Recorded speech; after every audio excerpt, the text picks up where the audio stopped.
Nah, ini mungkin ada pertanyaan-pertanyaan dari Anda dan juga saya terkait hal ini. Apakah mereka bekerja jemput bola atau mungkin juga nunggu bola? Setelah ada aduan dari masyarakat atau laporan dari masyarakat terkait permasalahan yang berhubungan dengan rumah sakit, baru mereka bekerja. Atau seperti apa?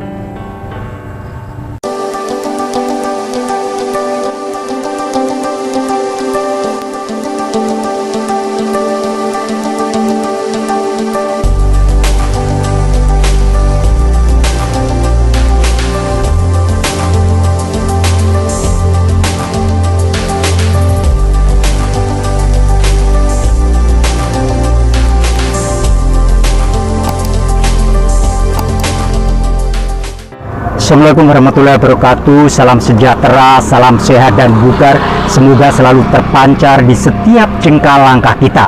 Berbahagia rasanya hati ini bisa menyapa Anda kembali dimanapun Anda berada, baik di Indonesia maupun di mancanegara.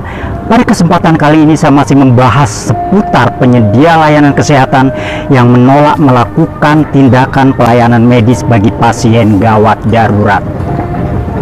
Berawal dari kasus yang mencuat di kawasan Kota Bekasi, di mana Rumah Sakit Helsa Jati Rahayu menolak memberikan tindakan medis kepada pasien Eviani Diah Putri, di mana pada saat itu pasien Eviani Diah Putri dibawa oleh anggota keluarganya dalam kondisi gawat darurat.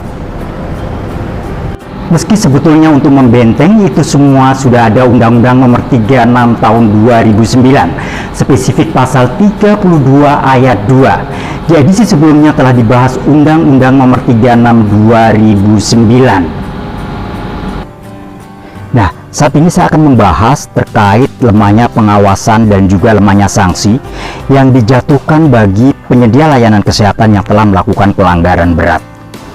Apakah lembaga yang memiliki otoritas sudah bekerja secara optimal? Ini pun layak dipertanyakan oleh publik.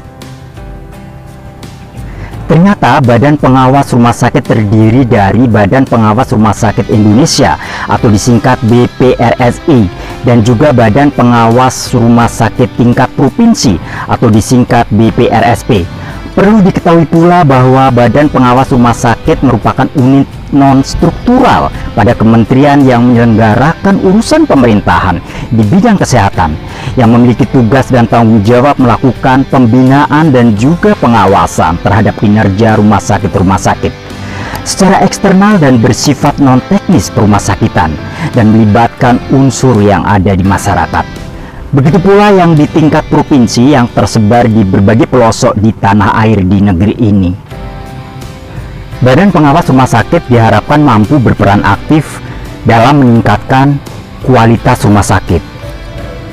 BPRS itu sendiri sebetulnya dapat menjalankan fungsi kontrol secara independen terhadap penyelenggaraan pelayanan kesehatan, baik rumah sakit pemerintah maupun rumah sakit swasta. Yang paling fundamental, hendaknya BPRS dapat bersinergi dengan organisasi atau lembaga dengan kewenangan mengawasi penyelenggaraan pelayanan publik. BPRS diharapkan dapat memberikan perlindungan dan juga rasa aman baik bagi rumah sakit maupun pasien tentunya. Sebagai lembaga eksternal yang melibatkan unsur masyarakat, sementara itu di internal pemerintahan penyelenggaraan kesehatan tentunya ada dinas kesehatan. Nah, pertanyaan yang sekarang terselip di benak kita bahwa BPRS itu berada di tingkat pusat dan juga tingkat provinsi, sementara rumah sakit tersebar di berbagai pelosok penjuru kota dan kabupaten, bahkan mungkin di ujung terisolir. Apakah peran serta BPRS dalam bekerja sudah akomodatif? Sudah optimalkah mereka bekerja? Nah, ini mungkin ada pertanyaan-pertanyaan dari Anda dan juga saya terkait hal ini. Apakah mereka bekerja jemput bola atau mungkin juga nunggu bola? Setelah ada aduan dari masyarakat atau laporan dari masyarakat terkait permasalahan yang berhubungan dengan rumah sakit, baru mereka bekerja. Atau seperti apa? Berapa banyak masyarakat yang tahu keberadaan BPRS ini? Atau jangan-jangan Anda tidak tahu sama sekali atau malah baru tahu? Oh, ternyata ada ya, badan eksternal yang mengawasi rumah sakit. Atau mungkin juga Anda pernah mengalami peristiwa yang paling tidak menyenangkan saat berhadapan dengan rumah sakit dan melaporkan ke BPRS. Anda bisa tulis komentarnya di bawah video ini. Semoga dengan penjelasan yang gamblang ini Anda paham adanya BPRS. Selanjutnya saya akan membahas terkait lemahnya pengawasan dan juga lemahnya sanksi yang dijatuhkan bagi penyedia layanan kesehatan yang telah melakukan rangkaian pelanggaran. Mungkin Anda bertanya-tanya, apa relevansinya, apa hubungannya antara pelanggaran demi pelanggaran yang dilakukan rumah sakit dengan lemahnya pengawasan dan juga lemahnya sanksi. Saya mengajak Anda berpikir cerdas dan juga kritis. Dampak yang ditimbulkan dari lemahnya sanksi, rumah sakit akhirnya merasa confident dan berani melakukan pelanggaran. Pelanggar pasal 32 ayat 2 Undang-Undang Kesehatan 36 2009. Sambil contoh, bayangkan jika ada sebuah rumah sakit melakukan penolakan pasien hingga menyebabkan meninggal dunia, akhirnya dijatuhkan hukuman maksimal 10 tahun penjara dan juga denda 1 miliar. Mungkin rumah sakit berikutnya akan merasa takut melakukan pelanggaran sekecil apapun. Ini merupakan shock terapi yang tegas buat rumah sakit. Oleh karena itu, untuk apa ada undang-undang kalau tidak diberlakukan dengan tegas? Meski kerap terngiang adanya penolakan pasien di berbagai penjuru tanah air, namun rasanya kok saya belum pernah menemukan link atau berita di mana penyedia layanan kesehatan atau rumah sakit mendapatkan sanksi yang berat selaras dengan Undang-Undang 36 2009. Jika Anda punya link atau berita yang saya maksud, Anda bisa kirimkan di kolom komentar di bawah video ini.